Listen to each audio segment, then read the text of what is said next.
안녕하십니까, 오은공 목사입니다. 오늘은 성경 밖에서 만나는 성경 이야기 나가도록 그렇게 하겠습니다.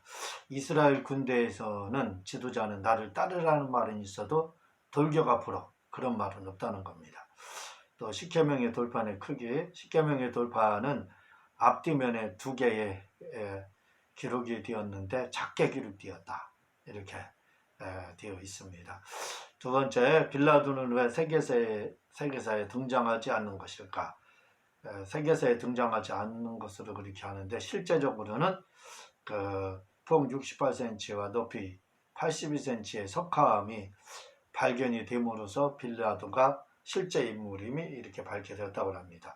유대인의 기억력, 유대인들은 납비 12명만 있으면 구약성경 전체를 한자도 틀리지 않고 기억해낸다고 합니다. 실제로 어느 납비가 불임절날 소아시아를 방문했는데 에스더서가 없어서 고민할 때 한 납비가 그대로 재생해서 기억함으로써 불임절을 이렇게 지킬 수 있었다고 합니다. 예수님은 무슨 요일날 죽으셨을까? 유대인의 명절은 두 번 있는데, 첫째는 안식일, 둘째는 유월절 전날인 예비일이 안식일과 같은 성일이며, 그날도 사람들은 똑같이 안식일로 이렇게 취급했다고 합니다. 그러므로 예수님은 주 30년 4월 5일인 수요일날 죽으셨다고 하지만 이는 유월절의 시작을 몰라서 하는 말입니다. 유월절의 시작은 금요일날 저녁 6시부터 시작되기에 이렇게 주장하는 것은 잘못된 주장입니다. 그러므로 정확하게 말하면 안식일 전날 예수님이 죽으신 것입니다. 왜냐하면 예수님을 유월절 어린 양이다 이렇게 했기에 유월절이 시작되는 금요일날 죽은 것입니다. 그래서 예수님을 유월절 어린 양이라고 하는 겁니다. 이 유월절은 유대력으로 아비벌 곧 니산을 14일인 금요일 저녁에 시작해서 7일간 이렇게 계속 되고 있습니다. 헬라어로는 파스카 이렇게 해서 넘어가다는 뜻을 가지고 있습니다. 출애굽 때 유월절이 니산월 1월 14일 목요일 저녁에 있었던 것 같이 예수님의 최후의 만찬을 한 날이 바로 1600년 후인 니산월 1월 14일 목요일 저녁이었던 것입니다. 참 신기하죠? 예수님이 출애굽할 때 유월절 지켰던 그날 저녁이 니산월 1월 14일이었는데 예수님이 최후의 만찬한 날이 바로 그 목요일날 니산월 1월 14일에 1600년 후에 그렇게 됐다는 겁니다. 그리고 또 이게요 반복이 됐는데 다시 2000년이 지나서 2015년도에 바로 니산월로 하면 1월 17일 날 고난주간 목요일 고난주간 이렇게 또 됐다고 합니다. 예수님의 십자가는 어떤 모형이었을까? 영어로 T자형이다. 그리고 허리는 고통을 더하기 위해 뒤틀린 상태이고 발은 위로 당겨져서 구부린 상태로 못 박았다고 한다. 이로 인해 고통이 더해졌다고 합니다. 영어로는 T자형이지만 헬라어로는 타우형 십자가를 예수님이 지신 겁니다. 블레셋이라는 뜻은요, 블레셋이란 팔레스타인이란 그런 사람이란 뜻을 가지고 있는데 이 말은 바다사람이라는 말입니다. 이들은 철기 문화를 가진 바다사람들로 이스라엘은 당시 청동기 문화였어요. 그래서 엘리 제사장한테 법궤를 빼앗길 수밖에 없었습니다. 왜냐하면 이스라엘 청동기대 그들은 철기였다 이거죠. 그러나 이들이 다윗에 의해 무릎을 꿇고 주전 604년 바벨론 왕 느부갓네살 2세에 의해 멸망당하고 팔레스타인이란 이름만 남기고 역사 속으로 이렇게 사라졌습니다. 이 팔레스타인, 이들이 블레셋이라 이거죠. 지금 팔레스타인, 이스라엘과 팔레스타인 분쟁이 있는데 그 지역이 지금도 똑같이 팔레스타인이 살고 있어요. 그래서 역사의 아이러니가 아닐까 이렇게 생각을 하는데 그 팔레스타인이라는 사람이 블레셋 사람인데 바다 사람이라는 뜻을 가지고 있습니다. 여호수아가 가나안 땅에 입성하면서 점령을 한 32명이잖아요. 여호수아에서 나옵니다. 근데 이들은 다 허약한 왕들이 아닌 아주 강성한 그런 왕들이었다고 합니다. 그런데 여호수아가 점령하지 못한 왕들이 두 곳이 있는데 그 중에 한 곳이 블레셋이. 블레셋이 얼마나 강성했냐면 여호수아가 다 점령했는데 블레셋 두곳 못했는데 그 중에 하나가 블레셋이라는 거예요. 여호수아는 이것을 죽으면서 유언을 남기기를 점령할 것을 유언으로 이렇게 블레셋을 점령할 것 유언으로 남겼지만 죽을 때 그러나 후손들이 점령하지 못했습니다. 그런데 문제는 바로 이들이 역사 뒤에 사라졌지만 당시 이스라엘이 소유했던 팔레스타인 지역이 지금의 가자 지역인데 지금도 그에 대해서 팔레스타인 분쟁이 계속 일어나고 있기 때문에 있고 있습니다.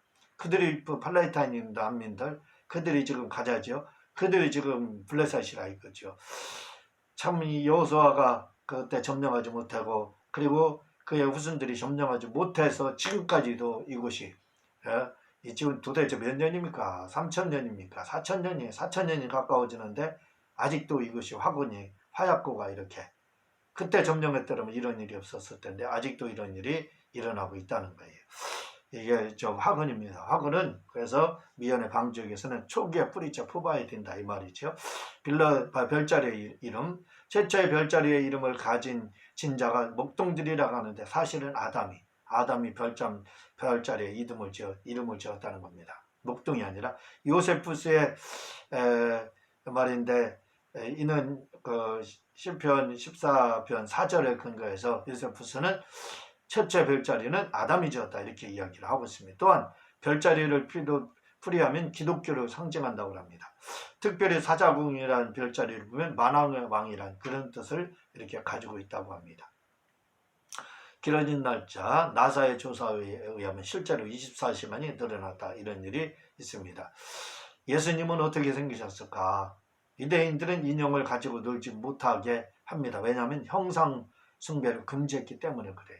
그래서 또 문신도 하지 못하게 하거든요. 왜? 문신에다 조상의 모습, 형상을 새겼다는 거예요. 그래서 문신, 우상숭배이기 때문에 금지시켰듯이 그 인형도 역시 그런 형상이기 때문에 금지시켰고 초상화조차도 그리지 못하게 했다는 거예요. 그래서 예수님의 초상화가 없는 것입니다. 순수 유대인들은 생각하면 순수 유대인들은 원래 금발이 아니라 검은색이나 암갈색의 곱슬머리가 아니라 직무머리였고 피부 색깔은 백인이 아니라 렌즈콩 색깔이다. 즉, 그러니까 동양인의 최초의 유대인들은 동양인에 가까웠다는 거예요. 근데 지금의 유대인들은 동양인이 아니 서양인에 가깝잖아요. 즉 창세기 25장 25절을 보면 야곱과 에서가 불타고 기록되었다. 또한 사무엘상 16장 12절을 보면 다윗이 역지 불타고 나오고 있다. 불타 이렇게 동양인처럼 서양인처럼 히다고 나오지 않고 불타 이렇게 나오고 있다 이거죠. 그래서 최초의 유대인들은 이렇게 동양인에 가깝다. 동양인이 좀 불그스름하잖아요. 또한 유대인들은 장발이 아니라 깔끔했고 장발 머리 길게 나오는데 그렇지 않다 이거죠. 깔끔했다고 유세비우스는 이렇게 말하고 있습니다. 왜냐하면 고전 11장 3절에서 16절을 보면 남자들은 머리를 길게 하면 이것이 수치라 생각했다는 거예요. 그래서 머리 길지 안 했다는 겁니다. 또한 예수님은 턱수염을 기르지도 않았다 이렇게 이야기를 하고 있습니다. 유대인의 몸매는 가냘프고 아주 근육질이라는 겁니다. 또한 유대인들은 근력이 상당히 좋아 굉장히 빨랐다고 성경에 이렇게 나오고 있는데 사무엘하 1장 23절을 보면 독수리보다 빠르고 사자보다 강했다 이렇게 나오고 있고 사무엘하 2장 18절을 보면 들루루와 같이 빠르다 이렇게 나오고 있습니다. 그들은 다윗과 삼손을 통해 알 수 있듯이 사자와 공과 싸워 이길 정도로 아주 강인했다 하고 나오고 있습니다. 또한 여성들은 출애굽기 1장 19절을 보면 아주 튼튼하고 강했음을 이렇게 알 수가 있고 그런데 턱수염이나 금발과 같은 서양인으로 등장하기 시작한 것은 이 동양인에 가까웠는데 언제 이렇게 서양인으로 이스라엘 사람들이 턱수염이나 금발로 이렇게 등장을 주 4세기 이후부터 이렇게 되었다고 합니다. 근데 이제 그 전에는 다 동양인에 가까웠다는 거예요. 순수 유대인들의 키는 평균 3에서 168 정도로 그 정도밖에 되지 않았다 이렇게 이야기를 하고 있고, 또한 외모는 왜소했다고 했을 거라고. 또한 키릴로스라는 사람은 예수님은 사람이 낳은 사람들 중에 아주 꼴사나운 그러한 인물에 아마 속했지 않았을까 그렇게도 추정을 하고 있습니다. 빌라도의 성격, 사람들은 빌라도가 우유부단한 것처럼 이렇게 알고 있지만 실제로는 아주 완고한 성격이었다고 말을 하고 있습니다. 누가 말해도 잘 듣지 않는, 누가 그 말을 해도 잘 듣지 않는 그런 완고한 그런 형이었다는 겁니다. 사해는 죽음의 바다가 아니다. 사해는 염화 마그네슘과 염화 칼슘과 염화 포타슘과 치아마 그네슘과 유황 등을 무진장 보유하고 있는 그러한 바다라는 겁니다. 지구의 배꼽은 예루살렘이고 구체적으로 성목교회가 지구의 배꼽이고, 그리고 온 나라의 배꼽은 미국이 아니라 이스라엘이 되는 겁니다. 배꼽이란 중앙이죠. 중앙, 가운데를 말하고 있어요. 세계의 중심, 그런 말입니다. 함의 자손들은 종들이를 해도 싸다. 유럽과 미 대륙의 백인들이 흑인들을 노예로 삼은 이유는 창세기 9장 21절에서 28절의 예언을 성취하는 의미였었다는 겁니다. 그래서 그들은 그렇게 하면서도 노예를 삼으면서도 양심의 가책을 받지 않았다는 거예요. 왜? 함의 후손들은 저주를 받아서 종이 되라 했기 때문에, 그래서 종살이를 해도 싸다, 함의 후손들은. 그래서 그들을 흑인들을 종으로 삼으면서 그렇게 해서도 양심의 가책이 없었다는 겁니다. 예수님의 무덤, 첫째는 정원 무덤입니다. 이것은 해골의 골짜기처럼 되어 있다. 그러나 이것은 실제가 아닐 가능성이 많다는 겁니다. 둘째는 성묘교회인데, 예수님의 무덤이 두 개가 있는데 하나는 정원 무덤, 또 하나는 성묘교회인데, 이는 예루살렘 성전 안에 있었는데 1537년, 1540년 이슬람이 정복하여 터키의 술탄 술레이만이 고의적으로 성묘 있는 곳까지 예루살렘 성으로 만들어서 그렇다는 거예요. 원래 성목교회가 예루살렘 그 성묘교회 그 자리가 예수님의 무덤 자리인데, 원래는 그게 이제 예루살렘 밖에 있었는데 고의적으로 터키의 이슬람이 이렇게 정복하면서 그 예루살렘 포위를 예루살렘 안에 편입을 시켜가지고 결국은 지금 성묘교회가 두 개인 것처럼 보이지만 성묘교회 그 자리가 예수님의 무덤이다 이렇게 생각을 하고 있습니다. 애굽에서 가나안까지의 거리는 대략 640km로 자동차로 8시간밖에 걸리지 않고 도보로는 2-3개월이면 충분하다고 합니다. 그런데 이스라엘은 이 거리를 40년이나 걸렸다는 거예요. 640km면 뭐 자동차로다 서울에서 부산 조금 더 그보다 먼 거리죠. 8시간밖에 안 걸리고 도보로 2-3개월이면 충분한데 40년 동안 이렇게 애국과 가나안 거리. 아이들에 대하여 유대인과 다민족들의 신생아에 대한 자세는 아주 사뭇 대주적이었다는 거예요. 먼저 스파르타라는 나라에서는 자식을 낳아도 그들은 국가 소유였기 때문에 부모들이 마음대로 기를 수가 없었다는 겁니다. 아버지가 아들을 네스케라고 부르는 장소로 데리고 가면 그곳에서 부족의 장로들이 유아를 검사를 한 스파르타에서는 검사했다는 겁니다. 그래서 튼튼하고 강하면 길러도 괜찮았지만 만약에 잘못하거나 불구자였다면 산기슭에 가서 그냥 버렸다고 합니다. 또 아테네는 장애인들에 대해서는 아주 냉혹스러운 태도를 이렇게 가졌다고 합니다. 플라톤 같은 경우는 열등한 부모 밑에서 태어난 자식들이나 장애 아동을 은밀하게 제거하도록 이렇게 플라톤도 촉구를 했었고, 아리스토텔레스 역시 그와 마찬가지 장애 아동을 양육하지 못하도록 법률을 제정하라고 주장까지 했다고 이렇게 합니다. 그리고 로마에서는요, 아이가 태어나면 아버지의 발 앞에 눕혀놓았다. 만일 아버지가 아이를 들어 올리면 인정하고 책임지겠다는 뜻이고, 얼굴을 돌리면 자식으로 인정하지 않겠다는 의미로다. 그래서 아이가 죽는 거지요. 살림이 어려운 가정에서도 남자아이들은 모두 길렀지만 여자아이의 경우에는 장녀를 제외하고는 다 버리는 경우 다 죽였다 이 말입니다. 로마에서도. 왜 그때는 그 하나의 그 일꾼이거든요. 자녀가. 아이가 붉거나 허약할 때는 사태가 더 심각했다는 겁니다. 왜냐하면 가장 가까운 친지의 동료에 그 자리에서 살해까지 이렇게 로마에서는 했다는 겁니다. 그러나 유대인들은요. 유대인들의 경우에도 아이가 신체적인 장애를 가지고 태어나면 제사장 앞에 데려갈 수가 없었다. 제사를 드리지 못하고, 그리고 아이를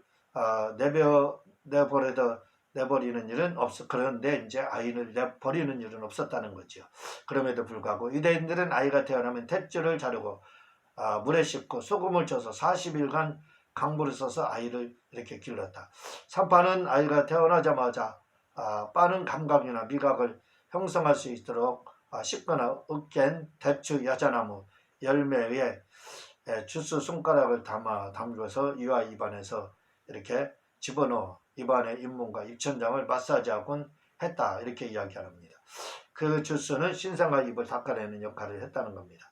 첫 아들인 경우에는 당연히 하나님의 소유였다. 따라서 그 아이들은 평생 하나님께 봉사하며 첫 아이들은 살았다. 그러나 시내산에서 금송아지 사건 이후로는 첫 아들의 역할을 레위 지파가 담당하게 되었고, 다른 지파의 아들들 가정에서는 출생 후 31일째 되는 날 첫 아들의 속전 예배와 오세계를 바치는 것으로 그 의무를 이렇게 다했다. 처음에는 아이 큰 장자는 하나님의 것이라고 해서 하나님을 섬겼는데, 후에는 레위 지파가 이제 생김으로써 레위 지파가 장자 역할을 했다 이거죠. 아이의 젖된 나이는 그때 당시에 보통 3, 4살에 이렇게 젖을 떴고, 심지어는 7살까지 젖을 이렇게 빨았다 하고 있습니다. 보통 3, 4살 이렇게 이야기를 하고 있는데, 우리는 마늘은 3, 4살이에요. 3, 4살. 서너 살이라 이거죠. 그리고 7살이면 뭐 마누라면 9살, 10살, 8살, 9살 이렇게 되는 거죠. 법궤의 행방은 법궤의 크기는 히브리서 9장 1절에 보면 길이가 120cm이고 높이와 폭이 60cm 이렇게 되는 크지 않은 사각의 박스입니다. 법궤의 안팎을 황금으로 뚜껑했고 아카시아 나무로 만들었다. 그리고 속죄소라는 황금으로 만들어진 뚜껑이 있는데, 그 뚜껑 좌우에는 황금으로 그려진 천사의 날개가 퍼져 있었다.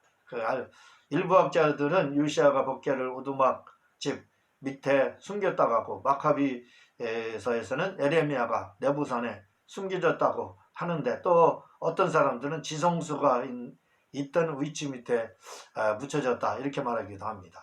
이것은 모리아산에서 아브라함이 이삭을 바친 장소이며 지금은 회계사원으로 되어 있는데 그 밑에 있다는 것이다. 근대 전승에 의하면 이 법궤는 솔로몬과 에디오페 여왕 사이에서 태어난 솔로몬의 아들 아브나라킴이라는 아들, 에디오피아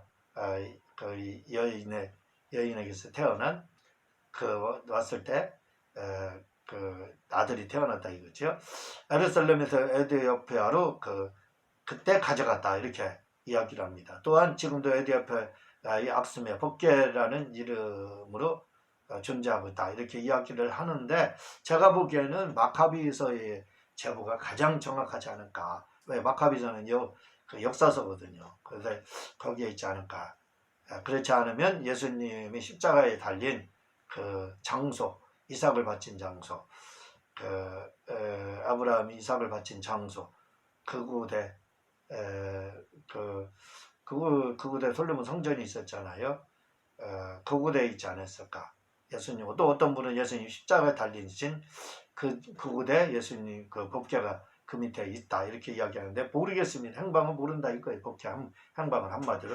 성막은 어찌 되었어? 성막은 솔로몬 성전이 지어진 후 창고에 간직 튀었다가 행방이 또 묘연해졌다 이렇게 이야기를 하고 있습니다. 예수님의 가시 면류관과 찌른 창, 가시는 지금 다른 곳에 보관되어 있고 면류관은 노틀담에 보관되어 있고, 창은 두두막이 이렇게 나서 반으로 나눠졌다 이거죠. 현재 성 베드로 성전 지붕 밑에 보관되어 있고, 창의 머리는 그것이 분실되었다 이렇게 이야기를 하고, 바티칸이죠. 지금 베드로 성전이 바티칸 있잖아요. 그곳에 창이 지붕 밑에 이렇게 보관되어 있고 다 있다는 겁니다. 지금까지 보관됐어요. 유대인의 휴식처인 지붕, 유대인의 지붕은 수라브집, 평평했다 이거죠. 지금과 같이 평평했다 이거죠. 그래서 그곳에 다락방을 짓기도 하고 또 휴식의 장소로 활용하기도 이렇게 집회의 장소, 마가의 다락방 이렇게 집회의 장소도 활용하기도 했다는 겁니다. 바늘교회와 낙타. 예루살렘 성에는 해가 떨어지면 일정한 시간에 통행이 금지되었다. 그러니까 새벽에, 그러니까 통행 금지가 있었다는 거예요. 예루살렘 성. 그랬다가 새벽에 대해서 이제 개방이 되었는데 비상시를 대비해서 사람들이 통행할 수 있는 바늘길이라는 통로가 있었다는 거예요. 바늘길 통로. 그런데 이것은 낙타로서는 지나가는 것이 불가능했다는 거예요. 그래서 부자가 천국 가는 것은 낙타가 바늘길을 통과하는 것 같다. 이 말이 이렇게 나왔는데 그 실제 바늘길, 낙타 바늘길 그 길이 있다는 겁니다. 제사장들의 비밀 통로. 예루살렘 성전에는 아무도 모르는 비밀 통로가 있었다. 제사장들은 부정을 타면 그곳으로 빠져나가서 몸을 정결하게 했다. 이렇게 말합니다. 유대인의 기도 생활. 유대인들은 하루 3번 기도를 했는데 이를 가리켜 테필라 기도라 하는데 이는 기도와 같은 찬양을 말한다. 우리나라식으로 하면 시주와 같은 것이다. 그런데 유대인들은 이것 외에도 식사 시간 전후로 해서 감사 기도도 이렇게 드렸다. 유대인들은 하루 3번 테필라 기도를 이렇게 테필라 그거 뭐냐면 시조식으로 하는 기도, 그걸 테필라 이렇게 이야기합니다. 뒤끝에서 앉으라. 누가복음 14장 10절을 보면 유대인들은 손님이 오면 무조건 말석에 앉는 것이 예의라는 겁니다. 왜냐하면 그렇게 하면 주인이 자리를 안내해 주기 때문에. 그러니까 유대인들은 먼저 오면은 맨 끝에 앉는다는 거예요. 그러면 이제 손님들이 중요한 신분에 의해서 앞쪽으로 인도해 준다. 이렇게 누가복음 14장 10절 이제 그래서 이렇게 나온 거예요. 유대인들은 짐을 한 번 지면 쉬지 않고 간다. 갈라디아서 6장 2절 유대인들은 아무리 묵어도 한 번 짐을 지면 쉬는 법이 없다는 겁니다. 만약 쉬고 싶으면 옆에 있는 사람을 불러 함께 짐을 지는 것이 쉬는 거라는 거예요. 그래서 갈라디아서 6장 2절을 보면 서로 짐을 나누어지라 이렇게 이야기를 하는 겁니다. 유대인들 한 번 짐 지면 그냥 계속 전진이에요. 그래서 만약에 쉬고 싶다 그러면 옆에 있는 사람 불러서 같이 그 짐을 지는 겁니다. 신발은 더러운 것이다. 출애굽기 3장 5절에 보면 신어벗으라 했는데 이는 유대인 문화를 이해한다. 유대인들은 신발을 신고 집안에 들어오는 것을 가장 모욕적인 것으로 그렇게 알았다고 합니다. 유대인들은 신으로 예를 드는 것을 가장 모욕적으로 생각했고 신이란 더러운 존재이기에 신으로 여긴다는 말은 아주 더러운 존재라는 말이다. 그래서 신발 이야기를 거론하는 것을 가장 싫어. 유대인들은 신은 아주 더러운 것으로 그렇게 여겨서 신발과 뭔가 연결되면 아주 모욕당하는 걸로 그렇게 알았다는 겁니다.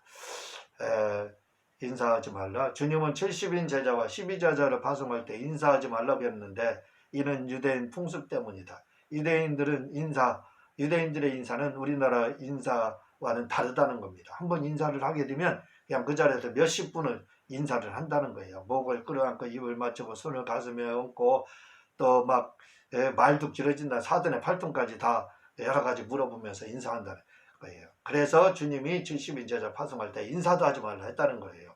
왜냐하면 인사하다 보면 시간 다 가는 겁니다. 복음 전하지 못하는 거예요. 그래서 쓸데없는 시간 보내지 말라 그래서 인사도 하지 말라 했다는 겁니다. 물 마시기 대에 이스라엘 사람들은 우리처럼 천천히 물을 마시는 것이 아니라 그들은 목구멍에 그냥 물을 들어 누웠다 분더 부었다는 거예요.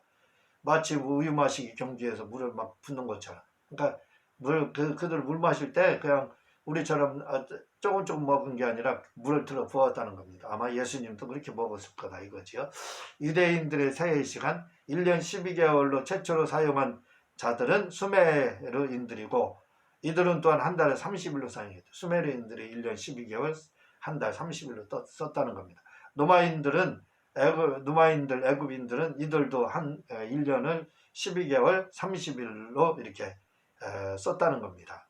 유대인은 9월 10월을 티시리라 해서 한 해의 시작으로 정했다는 겁니다. 9월 내지 10월을 한 해의 첫 해 이렇게 한 해의 시작 이렇게 했다는 겁니다.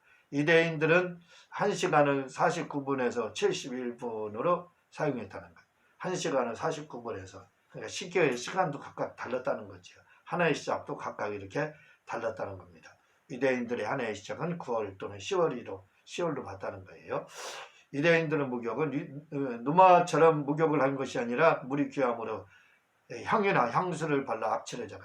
유대인들은 목욕은 쉽지 않죠. 왜냐하면 물이 귀하기 때문에. 그래서 향수나 향유를 이렇게 발라서 악취를 제거했다는 겁니다. 유대인들의 동장은 허리띠이다. 즉 그들은 그곳에 돈을 숨기기도 했고 칼을 숨기기도 했다.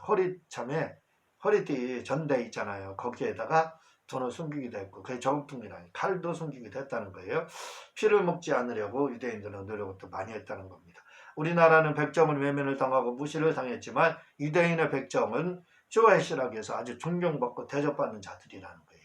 왜냐하면 이 백정의 손을 거치지 않으면 피를 다 빼지를 못하기 때문에 고기를 먹을 수가 없다는 겁니다.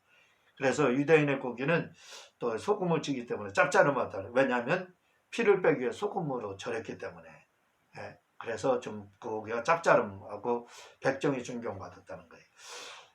어쨌든 이 백정의 도움을 받지 않고는 유대인들은 고기를 먹을 수 없었다. 그렇게. 그래서 존경받는 사람들이 백정이었다. 유대인들은 돼지고기. 왜 돼지고기를 먹지 못했을까? 그것은 불결해서도 아니다. 왜냐하면 돼지는 땀샘이 없어서 온도 조절이 안 되고 체온이 상승하면 이를 조절하기 위하여 똥에 뒹구는 것이다. 돼지를 먹지 않는 이유는 첫째로 돼지는 유일하게 하늘을 보지 못하는 존재이고 돼지의 소화 기관은 인간과 똑같다. 식사를 해야 하기에 부족한 식량을 절약하기 위해서. 돼지가 불결해서 돼지가 그 고기를 먹지 않고 그런 것이 아니라 돼지는 그 하늘을 보지 못하는 유일한 존재, 하나님 못 본다 이거지요. 안드로포스, 위를 바라보는 존재. 또 우리 눈은 빛이 있어야죠. 이 빛이 예수님을 말을 하는 거예요. 그래서 눈은 우리의 눈은 예수님을 봐야 살게끔 이렇게 돼 있다는 겁니다. 그리고 식량 부족해서 돼지고기를 먹지 못하겠다 이거죠. 열이 날 때 피를 흘려라. 유대인들이 열이 나면 피를 흘리게 했다는 것이다. 그러면 열이 나른다고 그들은 생각했다. 실제로 어떤 의사는 40세 이하의 사람들에게 30일마다 한 번씩 피를 흘릴 것을 권고했다. 피 흘려야 오래 산다 이거죠. 여자들이 남자들보다 오래 사는 이유가 뭐냐? 생리하기 때문에. 그래서 병도 덜 걸리는 겁니다. 그리고 이 흑사병이 돌 때도 그때 당시에도 피를 빼는 그런 일이 있었다는 거예요. 이렇게 왜 열이 나면 이렇게 피를 흘려라 하는 것 때문에 그렇게 한 거예요.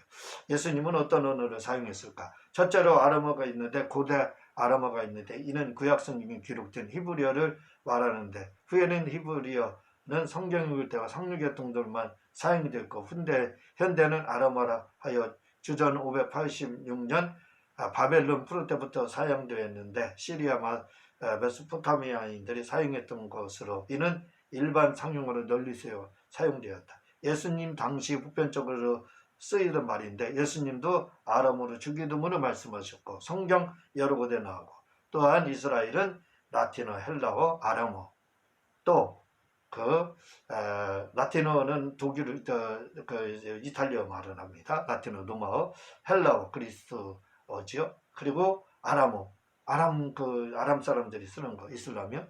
주로 그리고 히브리어 이렇게 사용했어요. 히브리어로 이렇게 쓰이다가 그 다음에 유대인들이 586년 바벨론 포로가 됐잖아요. 그때부터 이스라엘 사람들이 언어를 잃어버렸습니다. 그래서 그때부터 바벨론, 지금으로 보면 이라크지요. 이라크어, 아람어를 썼다 이거죠. 그래서 그걸 번역하기 위해서 그래서 탈금력이라는 것이 이렇게 나오잖아요. 탈금력. 아람어로 번역한 거. 히브리어를 아람어로 번역한 거. 70인역은 히브리어를 헬라어로 번역한 거. 빌 게이트 역은 히브리어를 라틴어로 번역한 거 이렇게 되는 거잖아요. 그 다음에 예수님 시대에서는 주로 이 아람어가 많이 쓰였다는 겁니다. 주로 평유였어요. 그리고 히브리어는 고대 이제 상류계통이나 이렇게 사용했던 언어였고, 그리고 이 이스라엘 사람들은 4개 국어는 기본이었습니다. 히브리어에다가 아람어에다가 라틴어에다가 헬라어 이렇게 사용했다 이거죠. 다들 천재였습니다. 이스라엘 사람들. 여자들에 대해서 플라톤이 세 가지를 감사했는데, 첫째는 노예간이 아닌 것에 감사했고, 둘째는 소크라테스 시대에 태어난 것을 감사했고, 세 가지를 이렇게 감사했는데 노예가 아닌 것, 소크라테스 시대에 태어난 것과, 셋째로는 여자가 아닌 남자로 태어난 것을 감사했다고 이렇게 플라톤은 말을 하고 있습니다.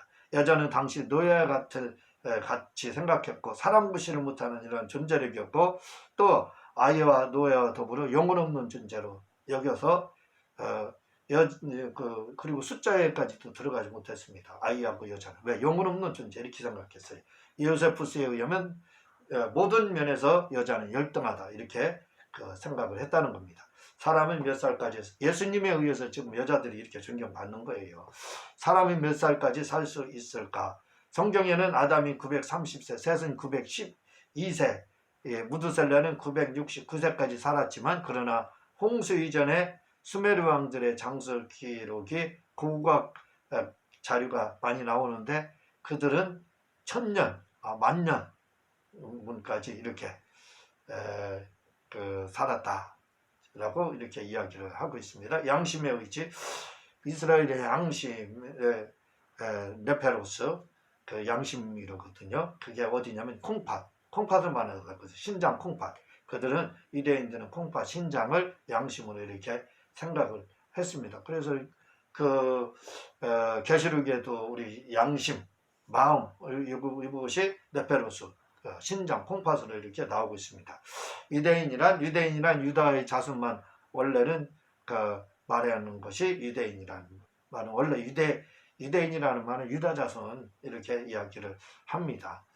원래는요. 지금은 이제 바뀌었지만, 왜냐하면 지금 유대인이라고 하면 유다 자손을 말을 하는 건데, 이스라엘 사람도 유대인이라고 하잖아요. 왜냐하면 12지파가 다 사라지고 9개 반지파가 없어졌습니다. 그리고 베냐민 지파 일부하고 유대 지파가 모여서 거의 유대 지파가 90% 이상이 돼서 이스라엘 나라를 지금 독립후에 만든 거거든요. 국가를 건설한 거거든요. 그래서 지금 발견되는 그 지파는 유대 지파밖에 거의 안 발견되지 않습니다. 그래서 이스라엘 사람들은 유태인 학살 이렇게 이야기하는 겁니다. 왜? 유대 지파만 거의 있기 때문에.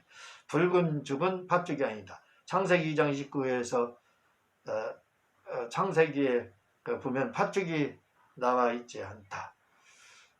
붉은 죽은 팥죽이 아니다. 팥죽이 아니라는 겁니다. 유나의 교례. 다른 성경에서는 유나를 삼킨 것이 고래라지 않고 있지만 킹제임스에서는 고래라 이렇게 나오고 있습니다. 그러니까 유나를 삼킨 고기는 고래라는 거예요. 동방박사가 아니다. 동방박사는 박사가 아니다. 마태복음 2장 1절에서 12절에 동방박사를 헬라어로 마고스 이렇게 부르는데, 이 마고스는 바벨론으로부터 왔다. 바벨론의 현자 그런 뜻을 가지고 있고, 그런데 이 마고스는 뭐냐면 점쟁이, 예언가, 마술사, 점술가를 의미한 말에서 이렇게 왔습니다. 그래서 이 마고이라 부르는데, 이 마고이는 마고스라에서 바벨론으로부터, 바벨론의 현재, 마고스 바벨론의 현재라는 뜻을 가지고 있어요. 그런데 이 마고이는 예언가, 이렇게 점술가, 점쟁이 이렇게 돼 있는데, 마고스로 돼 있습니다. 마고스. 그 마고스는 바벨론의 현자. 그러니까 그걸 통해서 우리가 알 수 있는 거지요.